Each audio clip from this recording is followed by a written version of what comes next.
আজ এমন একটি ইসলামিক ইতিহাসের একটি ঘটনা।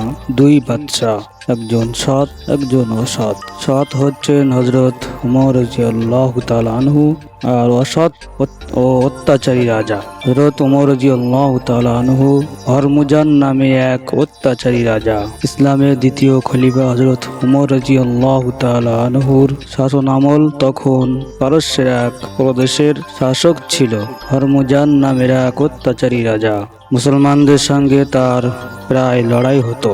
লড়াইয়ে পরাজিত হলে তিনি বিভিন্ন শর্তে সন্ধি করতেন এবং নিজের রাজ্যে ফিরে যেতেন। পরে আবার সুযোগ পেলেই মুসলমানদের ক্ষতি সাধন করতেন। তার এমন নৈতিক নীতির ফলে খলিফা হযরত ওমর রাদিয়াল্লাহু তাআলা আনহু আদেশ দিলেন হরমুজানকে বন্দী করে তার দরবারে হাজির করতে। ইতিমধ্যে এক যুদ্ধে হরমুজান মুসলমানদের হাতে বন্দী হয়। খলিফার হুকুম মতে তাকে বন্দী অবস্থায় খলিফার দরবারে হাজির করা হয়। তখন খলিফা হযরত ওমর রাদিয়াল্লাহু তাআলা আনহু তাকে লক্ষ্য করে বললেন, আপনি আমাদের সঙ্গে বরাবর বিশ্বাসঘাতকতা করছেন।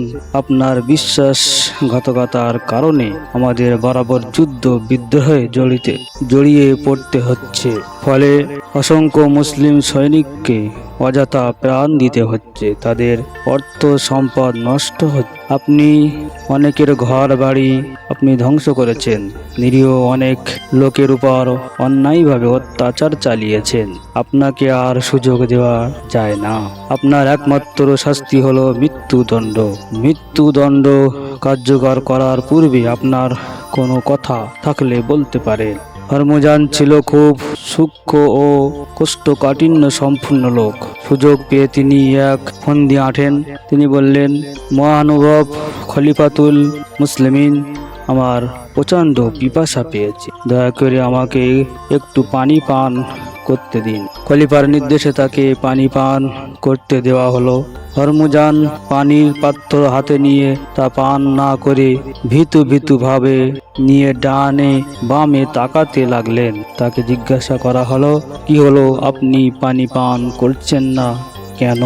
প্রশ্ন শুনে হরমুজান জবাব দিল, আমিরুল মুমিনিন, আমার ভয় হচ্ছে যে পানি কতটুকু পান করার আগে আমাকে হত্যা করা হবে। তার কথার পরিপ্রেক্ষিতে হযরত ওমর রাদিয়াল্লাহু তাআলা আনহু বললেন, আপনি নির্ভয়ে পানি পান করুন। হাতের পানি পান করার পূর্বে আপনাকে হত্যা করা হবে না, এ ব্যাপারে আপনাকে আমি নিশ্চয়তা দিলাম। হরমুজান আমিরুল মুমিনের এই কথা শেষ হওয়ার সঙ্গে সঙ্গে হাতে থাকা পানির পাত্রটি মাটিতে ছুঁড়ে ফেলে দিয়ে বললেন, মহামান্য খলিফা, আপনি বলেছেন হাতের পানিটুকু পান করার আগে আমাকে হত্যা করবেন না। আমি পানি ফেলে দিয়েছি, সে পানি আর পান করব না। ওয়াদা অনুযায়ী আপনিও আমাকে আর হত্যা করতে পারবেন না। হরমুজানের এই চালাকির পরিপ্রেক্ষিতে মুসলিম সৈন্যরা রেগে গিয়ে বলল, আমিরুল মুমিনিন, আপনি অনুমতি দিন, আমরা এখনই তার এমন নৈতিকতা চালাকির শাস্তি দিই। কিন্তু খলিফা হযরত ওমর রাদিয়াল্লাহু তাআলা আনহু সবাইকে থামিয়ে দিয়ে বললেন, না, না, তা হতে পারে না। মুসলমানের কথার মূল্য অনেক, সুতরাং যে কথা আমি বলে ফেলেছি যে কোনো মূল্যে আমি তা রক্ষা করব ইনশাআল্লাহ। যেহেতু আমি তাকে বলেছি তার হাতের পানিটুকু পান করার পূর্বে তাকে আমি হত্যা করব না, আর সে যখন পানি পান করেনি, সুতরাং বন্দী হরমুজানকে হত্যা করা চলবে না। এ কথা বলে ওমর রাদিয়াল্লাহু তাআলা আনহু হরমুজানকে লক্ষ্য করে বললেন, যান, আপনি মুক্ত, আমার কথার খেলাফ আমি করব না। সুবহানাল্লাহ, কথার কি মূল্য, ওয়াদা পালনের কি অপূর্ব নজির। হরমুজান কল্পনাও করতে পারেননি তিনি এত সহজে মুক্তি লাভ করবেন।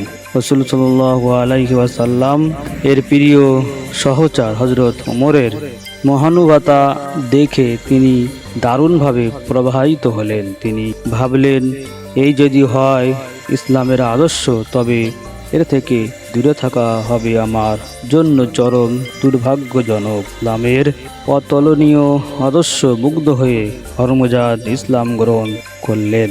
এভাবেই যুগে যুগে ইসলামের অতুলনীয় আদর্শ মুগ্ধ হয়ে অসংখ্য মানুষ ইসলামের শীতল ছায় আশ্রয় গ্রহণ করেছেন। বিশ্বব্যাপী ইসলাম ছড়িয়ে আপনার মহিমায়, শক্তির জোরে নয়। বিশ্বব্যাপী ইসলাম ছড়িয়েছে আপন মহিমায়, শক্তির জোরে নয়। আমাদের ভিডিওটি ভালো লাগলে লাইক করুন, সাবস্ক্রাইব করুন এবং কমেন্ট করুন, শেয়ার করে বন্ধুদের কাছে পৌঁছে দিন।